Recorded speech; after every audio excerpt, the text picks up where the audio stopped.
hear it or not, but I used to do workshops too at Columbia University, and I do them in the city a lot.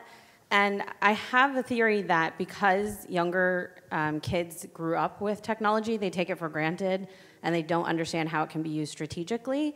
And so I see that people who've kind of adopted technology a little bit later in life, whether that was high school, adulthood, whatever, they have some business awareness, and so they know how to use it strategically.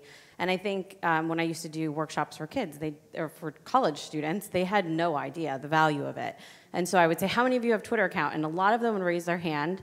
And then I would say, how many of you use it professionally? And every single hand would go down. And I would say, how many of you use it for celebs?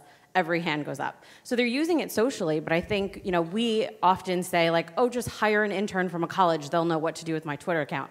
I don't think that's true. I don't think they have the right training. So that's my theory on why it doesn't work. It's so interesting to me because you would think with a generation that grew up with everything at their fingertips, they would understand or be able to make that transition from, I'm just going to use Snapchat and take a picture of my shoe, to how we would incorporate social media into events.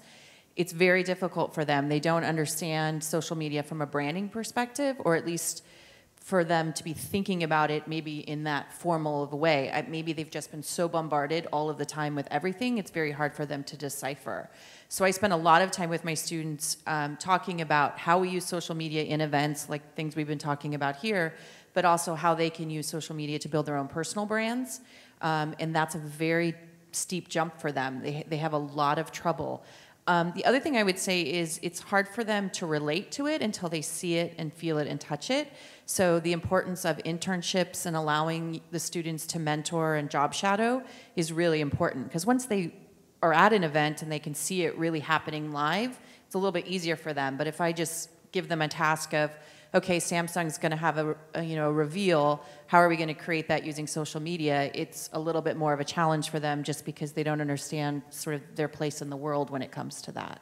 So we have a lot of work to do. Are you surprised that it seems like they grew up in it? Well, that's it. That's what I'm saying. I mean, I'm very surprised, because you would think that this would be the generation that could just make that leap. But we spend a lot of time. LinkedIn, I mean, you would think that they would understand the importance of LinkedIn. And all of my young students, I mean, I teach both at a university and in a community college. So I have 17, 18-year-olds to job transitioners at 50 and 60-year-olds. So I have a big span. Why would I use LinkedIn? Who am I going to link with? Well, why do you have a resume? They don't see the value of that, or see it as, oh, I might be able to contribute to a discussion board or something. They just don't feel like they have enough to contribute. And so we spend a lot of time talking about kind of owning your space in the event world and just in the world in general. So I wish it's so odd. It is odd. I'm blown away with it every single semester, because I'm always like, so we can move past LinkedIn and Twitter. Like, how many of you have Twitter? And they're like, no, we have Snap. They're using phones? They are using phones because they like to. What do they do on their phones? Well, they're certainly looking down while I'm lecturing, so I would hope that they're using social media, but I don't really think that that's probably what's happening.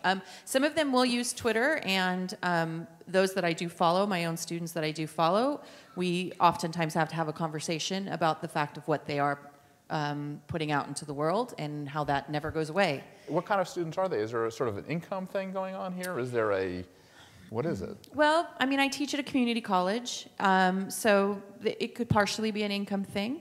I just don't think they know how to dream big enough in the world, and so they haven't been exposed to a lot of things. My students at the University of San Diego are probably a little bit more affluent, if you will, but again, they have a real hard time making that leap from me, the individual, to how I can use this as a tool for social media, or for building my brand or incorporating it into an event. Does any